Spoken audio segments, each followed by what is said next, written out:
Hello guys, welcome to study IQ. मैं प्रवीण कुमार आप सभी साथियों का स्वागत करता हूं और उम्मीद रखता हूं कि आप लोग बहुत अच्छे होंगे, स्वस्थ होंगे और आपकी प्रिपरेशन भी बहुत अच्छी चल रही होगी। गाइस, जैसा कि आपको पता है, रोज शाम 5 बजे आपके लिए मैं उपस्थित होता हूं राजस्थान के कुछ महत्वपूर्ण मुद्दों को लेकर, या फिर Rajasthan history, art and culture, या फिर राजस्थान के और अन्य सब्जेक्ट जो हमारे एग्जाम के दृष्टिकोण से महत्वपूर्ण होते हैं, उन विषयों पर हम चर्चा करते हैं ताकि आने वाले एग्जाम में आपको सफलता प्राप्त हो सके, चाहे वो आरपीएससी का एग्जाम हो या फिर और अन्य अदर एग्जाम जो अपने राजस्थान में आयोजित होते हैं। आज के इस सेशन में हम चर्चा करने वाले हैं कुछ किसान आंदोलन के बारे में, चाहे वह अलवर के क्षेत्र में घटित घटना या मेव किसान आंदोलन हुआ हो, या बीकानेर रियासत जो वर्तमान चूरू में स्थित है दुधवा खारा किसान आंदोलन, और इसके अलावा करौली किसान आंदोलन और भरतपुर किसान आंदोलन के ऊपर भी चर्चा हम करेंगे। सभी जगह किसान आंदोलन जो हुए, लगभग जगह हमें यह देखने को मिलता है कि लगान की उच्च दरों के विरुद्ध ये किसानों के द्वारा चलाए गए आंदोलन थे, और साथ ही साथ कुछ जगह अकाल के समय भी किसानों को राहत प्रदान नहीं की जाती थी और किसानों के साथ अत्याचार किया जाता था। इसके विरुद्ध में किसानों के द्वारा ये आंदोलन चलाए गए थे। तो आज का जो सेशन हमारा रहने वाला है उसमें मेव, साथ ही साथ मैंने आपको बताया भरतपुर, करौली और दुधवा खारा किसान आंदोलन जो हुए हैं उनके ऊपर हम चर्चा करेंगे। आइए शुरुआत करते हैं सबसे पहले मेव किसान आंदोलन के बारे में। आपको ये तो पता होगा कि अलवर क्षेत्र में ही 2 किसान आंदोलन आते हैं। एक तो अलवर में हम मेव किसान आंदोलन पढ़ते हैं और दूसरा जो आता है यह नीमू चना की घटना आता है। नीमू चना की घटना जहां पर कमांडर छाजू सिंह के नेतृत्व में पहुंची सेना के द्वारा न केवल गोलियां चलाकर के मानवों की हत्या की गई, मनुष्यों की हत्या की गई, बल्कि घरों में आग लगा दी गई थी, जिसके कारण कई सारा पशुधन भी यहां पर जलकर के राख हो गया था और इसे ही जलियांवाला बाग हत्याकांड से भी विभत्स घटना बताया गया है। इसके ऊपर भी हम चर्चा करेंगे, लेकिन पहले हम आते हैं मेव किसान आंदोलन के ऊपर। और यहां पर जो मेव मुसलमान थे वे जंगली सुअरों की समस्या से परेशान थे। ऐसा ही क्षेम हमें यहां पर नीमू चना में भी देखने को मिला, और नीमू चना में भी किसान या अलवर क्षेत्र के किसान इन जंगली सुअरों से परेशान थे, जिनके द्वारा किसानों की फसल को नष्ट कर दिया जाता था। और यहां पर 1932 ईस्वी में चौधरी यासीन खान के नेतृत्व में एक आंदोलन प्रारंभ किया गया, और इनकी मांग पत्र में जो बातें रखी गई वो कुछ इस प्रकार से थी, जैसे जंगली सुअरों के ऊपर नियंत्रण स्थापित किया जाना चाहिए, क्योंकि अलवर क्षेत्र में सरकारी जमीन या रोधों में इन्हें पाला जाता था और इन्हें मारने की अनुमति भी नहीं हुआ करती थी, जिसके कारण ये जंगली सुअर किसान के खेत में घुसकर उसको फसल को नष्ट कर दिया करते थे। तो इनके ऊपर नियंत्रण स्थापित किया जाना चाहिए, ऐसा मांग पत्र में लिखा गया है। साथ ही साथ यहां पर अन्य क्षेत्रों की तुलना में अतिरिक्त कर इनसे वसूल किया जाता है, अतिरिक्त कर वसूल किया जाता है जिसे कम किया जाना चाहिए, और अकाल के समय भी इन्हें कर में रियायत प्रदान की जानी चाहिए, इन्हें टैक्स में रियायत प्रदान की जानी चाहिए। ये मांग पत्र जो था ये चौधरी यासीन खान के नेतृत्व में आंदोलन जब प्रारंभ हुआ उस समय यह रखा जाता है। लेकिन यह आंदोलन किसान आंदोलन के रूप में प्रारंभ तो हुआ, लेकिन बाद में इसी आंदोलन ने सांप्रदायिक रूप ले लिया, जिसके कारण भरतपुर, साथ ही साथ इधर हरियाणा क्षेत्र और अलवर क्षेत्र के जो में मुसलमान थे वे एकत्रित होना प्रारंभ हो जाते हैं, और यह आंदोलन अब सांप्रदायिक रूप धारण कर लेता है।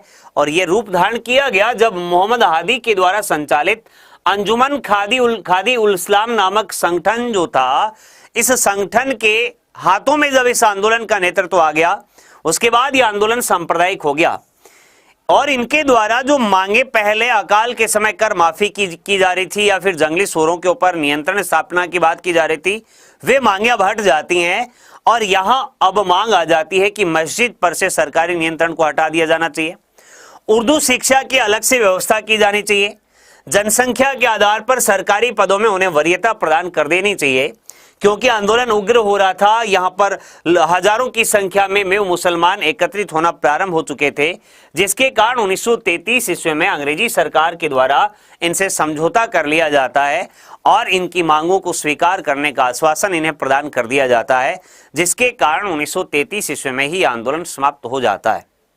ये था अलवर क्षेत्र में हुआ मेव किसान आंदोलन। अंजुमन खादिम उल इस्लाम नामक संगठन को आप लोग जरूर याद रखिएगा।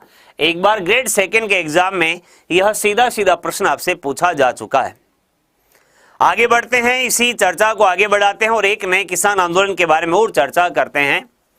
यह किसान आंदोलन आता है दूधवा खारा किसान आंदोलन। अब दूधवा खारा जो क्षेत्र है ये वर्तमान तो चूरू में है, लेकिन अगर आंदोलन के समय की बात की जाए तो आंदोलन के समय यह बीकानेर रियासत का हिस्सा हुआ करता था, क्योंकि इस क्षेत्र पर बीकानेर शासकों का अधिकार था और दूधवा खारा वर्तमान चूरू में आता है। चूरू जिला है और चूरू डिस्ट्रिक्ट में मौजूद है। अब यहां पर समस्या क्या थी? अब किसान जो थे वो यहां के ठाकुर से परेशान हैं, जिनका नाम आता है सूरजमाल सिंह।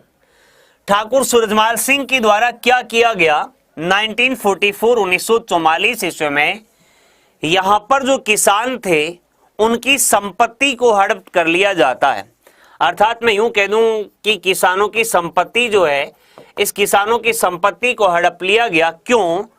कि आपका बकाया ऋण शेष है और बकाया ऋण या जो लोन आपको दिया गया है वह आप चुका नहीं पा रहे हैं, तो मुझे आपकी संपत्ति को ही छीनना पड़ेगा। अर्थात सूरजमाल सिंह ने क्या किया, बकाया ऋण वसूलने के नाम पर किसानों की संपत्ति को जब्त कर लिया और अपने रिश्तेदार जो थे उनमें इन संपत्ति को बांट दिया।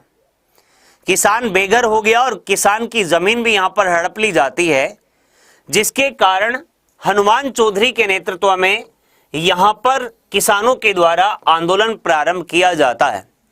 किसानों ने जब आंदोलन यहां पर चलाया, निरंतर प्रयास, जो संपत्ति या फिर जो जमीन इनसे छीन ली गई थी उसे वापस प्राप्त करने का निरंतर प्रयास यहां पर हनुमान चौधरी के नेतृत्व में किया जा रहा था।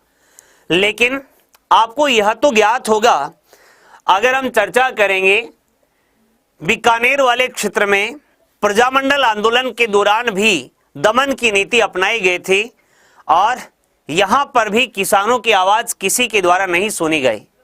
लेकिन जब भारत आजाद हुआ, राजस्थान का एकीकरण किया गया, उसके बाद उत्तरदायी शासन जब यहां पर स्थापित हो गया था प्रजामंडल की स्थापना के बाद, तब किसानों को उनकी संपत्ति वापस लौटा दी जाती है। कई बार सीधा सीधा प्रश्न पूछा जाता है, दूधवा खारा किस जिले में है? वर्तमान चूरू में आता है। लेकिन रियासत काल में यह बीकानेर रियासत का हिस्सा था, जहां पर सूरजमाल सिंह के द्वारा किसानों की संपत्ति को हड़प लिया गया। इसीलिए हनुमान चौधरी, इनका नाम जरूर याद रखेंगे आप लोग, ये यहाँ के लीडर आते हैं। इनके द्वारा यहाँ पर किसानों के लिए संघर्ष किया गया और किसानों की जीत आखिरकार होती है। उत्तरदायी शासन की स्थापना के बाद इनकी संपत्ति इनको वापस लौटा दी जाती है। आगे बढ़ते हैं, बात को आगे बढ़ाते हैं। किसान आंदोलन और है जिसका नाम आता है बूंदी किसान आंदोलन, और इसी बूंदी किसान आंदोलन को ही बरड़ किसान आंदोलन भी कहा जाता है। बूंदी किसान आंदोलन को ही बरड़ किसान आंदोलन भी कहते हैं, क्योंकि पथरीला भूभाग होने के कारण इसे बरड़, जो पथरीला भूभाग है उसे बरड़ कहा जाता है, इसीलिए इसे आंदोलन को बरड़ किसान आंदोलन भी कह दिया जाता है।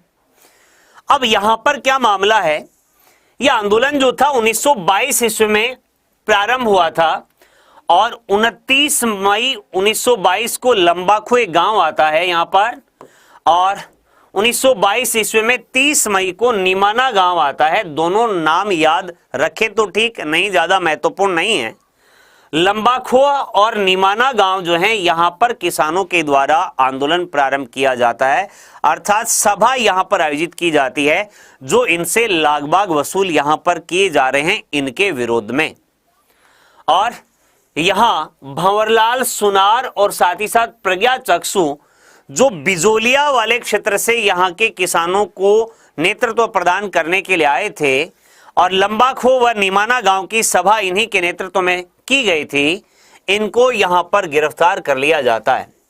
नाम याद रखना, भंवरलाल सुनार और प्रज्ञा चक्षु जो बिजोलिया क्षेत्र से इस बूंदी वाले क्षेत्र के किसानों को नेतृत्व प्रदान करने के लिए आए हैं, इनको गिरफ्तार कर लिया गया। लेकिन किसानों के द्वारा इनकी गिरफ्तारी का विरोध किया गया, जिसके कारण बाद में इन्हें क्या कर दिया जाता है, रिहा कर दिया जाता है। अब आपने बूंदी, या फिर मैं यूं कह दूं कि बूंदी की बात की जाए, या फिर कोटा की बात की जाए, या फिर मैं यूं कह दूं हाड़ौती क्षेत्र में संपूर्ण रूप से राजनीतिक चेतना जागृत करने का कार्य पंडित नैनूराम शर्मा के द्वारा किया गया था। जी हां, और पंडित नैनूराम शर्मा के द्वारा ही यहां पर बूंदी के किसानों को भी नेतृत्व प्रदान किया गया था। अब जब ये इस क्षेत्र के किसानों में भी राजनीतिक चेतना जागृत कर रहे हैं और साथ ही साथ यहाँ की आम जनता में भी पॉलिटिकल अवेयरनेस पैदा कर रहे हैं, तो इनके द्वारा नेतृत्व किए जाने के कारण नैनूराम शर्मा को 14 नवंबर 1922 ईस्वी को गिरफ्तार कर लिया जाता है। हाड़ौती क्षेत्र के एक बड़े नेतृत्वकर्ता को गिरफ्तार कर लिया गया, तो क्या यहाँ की आम जनता, या फिर मैं यूं कह दूं कि यहाँ के किसान इनकी गिरफ्तारी के विरोध में प्रदर्शन करेंगे? जी हां, अवश्य ही करेंगे। और बात आती है 2 अप्रैल 1923 ईस्वी की। 2 अप्रैल 1923 ईस्वी को एक गांव आता है जिसका नाम आता है डाबी नामक गांव, और इसी डाबी नामक गांव में एक सभा का आयोजन किया गया पंडित नैनूराम शर्मा की गिरफ्तारी के विरोध में। और यहां जब सभा आयोजित की गई, जिसमें महिलाओं के द्वारा भी पार्टिसिपेट यहां पर किया गया था, महिलाओं के संदर्भ में भी बूंदी को लेकर कई बार प्रश्न पूछ लिया जाता है। निम्नलिखित में से किस किसान आंदोलन में महिलाओं ने भी बढ़ चढ़कर भाग लिया था? अगर वहां पर शेखावटी किसान आंदोलन ऑप्शन में नहीं हो, तब आप बूंदी करेक्ट कर सकते हैं, क्योंकि सबसे बड़ा महिला सम्मेलन 25 अप्रैल 1934 ईस्वी को सीकर जिले के कटराथल गांव में किशोरी देवी के नेतृत्व में आयोजित एक सभा महिला सम्मेलन आयोजित हुआ था। अर्थात मैं सीधे शब्दों में आपको कह दूं कि सबसे अधिक महिलाओं ने पार्टिसिपेट किसी आंदोलन में किया तो वो तो शेखावटी है, और अगर शेखावटी ऑप्शन में नहीं है देन आपका करेक्ट आंसर आएगा बूंदी, जहां हम डाबी की सभा की चर्चा कर रहे हैं 2 अप्रैल 1923 ईस्वी की। यहां इकराम हुसैन और कल्याण सिंह के नेतृत्व में सेना आ गई, और सेना के द्वारा इस सभा के ऊपर गोलियां चला दी जाती हैं, क्योंकि पंडित नैनूराम शर्मा की गिरफ्तारी के विरोध में यह सभा आयोजित हुई थी। और यहां चली इस गोलीबारी में नानक जी भील और देवालाल गुर्जर जो थे वो शहीद हो जाते हैं। नानक जी भील का नाम आपको अवश्य ही याद होगा, और ये इसी दौरान अर्थात 2 अप्रैल 1923 ईस्वी की सभा के ऊपर गोलीबारी की घटना के दौरान शहीद हो जाते हैं। इन्हीं की याद में माणिक्यलाल वर्मा के द्वारा एक गीत लिखा गया था और उसका टाइटल रखा गया था अर्जी। हमने ये देखा है बिजोलिया किसान आंदोलन के दौरान भी माणिक्यलाल वर्मा के द्वारा एक गीत लिखा गया था जिसका नाम आता है पंछीड़ा।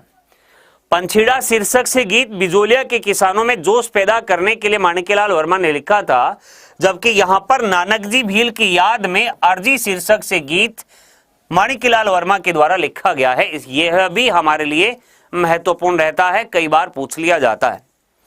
तो ये था बूंदी किसान आंदोलन, और इसके बाद 2 छोटे छोटे किसान आंदोलन और आते हैं जहां पर केवल आप नेतृत्वकर्ता का नाम ध्यान में रख सकते हैं। जैसे करौली वाले क्षेत्र के किसान आंदोलन की बात करें, मैंने ये कहा है कि जिस प्रकार अलवर क्षेत्र में किसान जंगली सूअरों से परेशान थे, जंगली सूअरों के द्वारा किसानों की खड़ी फसल को नष्ट कर दिया जाता था और उन्हें जंगली सूअरों को मारने की अनुमति भी नहीं थी, ठीक वैसी ही समस्या हमें करौली वाले क्षेत्र में भी देखने को मिलती है। यहां पर भी जंगली सूअरों की समस्या है, इसीलिए किसानों के इस मुद्दे को उठाने के लिए नेतृत्व 1927 ईस्वी में मदन सिंह और कुंवर पूर्ण सिंह के द्वारा किया गया। पिछली बार ग्रेड फर्स्ट का जो एग्जाम हुआ था वहां पर यह प्रश्न आपसे सीधा सीधा पूछा गया था, करौली में किसान आंदोलन का नेतृत्व किसके द्वारा किया गया था, और कुंवर पूर्ण सिंह वहां पर आपके सामने ऑप्शन में था। तो दोनों ही नाम याद रखने हैं हमें, कुंवर मदन सिंह और कुंवर पूर्ण सिंह के नेतृत्व में किसानों के द्वारा जो जंगली सूअरों की समस्या है उसको प्रशासन से अवगत करवाने का कार्य किया गया। इसीलिए प्रशासन के द्वारा बाद में इन्हें जंगली सूअरों को मारने की अनुमति प्रदान कर दी जाती है, इसीलिए यह आंदोलन तुरंत ही समाप्त भी हो जाता है। तो 2 बातें यहां पर याद रखनी है, एक तो करौली आंदोलन के जो प्रारंभ का वर्ष है 1927 1927 और यहां के नेतृत्वकर्ता मदन सिंह और पूर्ण सिंह। ठीक इसी प्रकार करौली के अलावा भरतपुर क्षेत्र की बात हम अगर करें, भरतपुर में भी एक छोटा सा किसान आंदोलन हमें देखने को मिलता है। यहां पर समस्या यह थी कि लगभग 95% भूभाग जो था वह सीधे प्रशासन के नियंत्रण में था। मैं यूं कह दूं कि जो जमीन है इस भरतपुर वाले क्षेत्र में, उसके ऊपर सीधे प्रशासन का ही नियंत्रण है लगभग, क्योंकि 95% जमीन के ऊपर सीधे प्रशासन के नियंत्रण में है। अब जब प्रशासन के नियंत्रण में जमीन है तो यहां पर रेवेन्यू या राजस्व वसूलने का कार्य प्रशासन के द्वारा ही अपने व्यक्तियों के माध्यम से करवाया जाएगा। तो यहां पर दो पद हुआ करते थे, एक तो आता है लंबरदार और दूसरा आता है पटेल।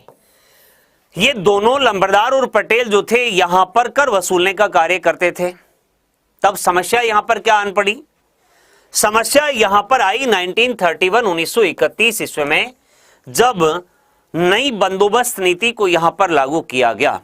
नई बंदोबस्त नीति का मतलब यह है कि जो भी रेवेन्यू सिस्टम चल रहा है उसको रिन्यू किया गया और टैक्सेस जो थे, कर जो थे, उनमें इस बार की नई बंदोबस्त नीति के तहत वृद्धि कर दी गई।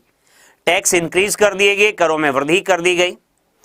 मैंने एक बात आपको बताई कि सीधा प्रशासन का नियंत्रण है और लंबरदार और पटेल ये दोनों कर वसूलने का कार्य करते हैं।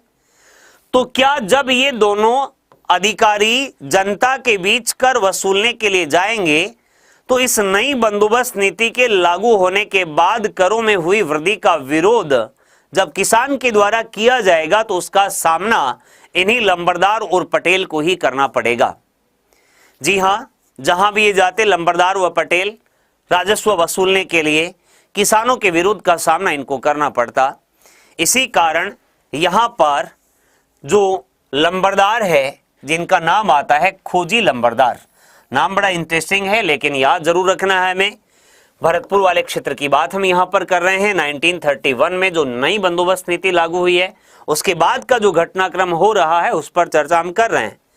तो खोजी लंबरदार ने देखा कि साहब प्रशासन के ऊपर किसी भी प्रकार की कोई आंच नहीं है, हम राजस्व वसूल करने जाते हैं तो जो विरोध है उसका सामना हमें खुद को करना पड़ रहा है, क्यों ना मैं इन किसानों को नेतृत्व प्रदान करूं, हो सकता है इन्हें सहूलियत प्रदान कर दी जाए या फिर राजस्व कर में कमी कर दी जाए। जी ऐसा ही हुआ और खोजी लंबरदार के नेतृत्व में आंदोलन प्रारंभ किया गया, जिसके कारण प्रशासन के द्वारा इनको किसानों को बुलाया जाता और किसानों की मांगों को स्वीकार कर लिया गया। अर्थात जो बंदोबस्त नीति थी उसी के तहत, पुरानी बंदोबस्त नीति के तहत करों में जो वृद्धि कर दी गई थी उसको अब वापस कम कर दिया जाता है और यह आंदोलन क्या हो जाता है, समाप्त हो जाता है। तो आज के इस सेशन में हमने चर्चा की है प्रारंभ में अलवर में मेव किसान आंदोलन जो हुआ, उसके बाद हमने बात की थी दूधवा खारा और साथ ही साथ बूंदी किसान आंदोलन, और दो छोटे छोटे किसान आंदोलन जिनके केवल नेतृत्वकर्ता और जो इनका प्रारंभ होने का वर्ष था करौली और भरतपुर, ये आप लोग जरूर याद रखिएगा।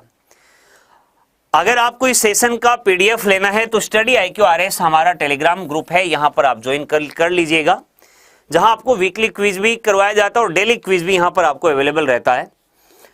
और अगर आप अपने अरमान पूरे करना चाह रहे हैं या फिर आरपीएससी में अपना सपना साकार करना चाह रहे हैं या फिर राजस्थान में उसके अलावा किसी भी स्टेट पीसीएस या यूपीएससी आपका ड्रीम है, तो आप हमारे साथ स्टडी IQ एप्लीकेशन पर जुड़ सकते हैं।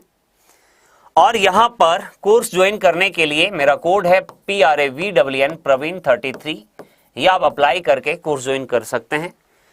तो बाकी की चर्चा, बाकी की बात हम अपने अगले सेशन में करेंगे। तब तक आप लोग अपना ख्याल रखिएगा, मस्त रहिएगा। Bye bye, take care, thank you so much.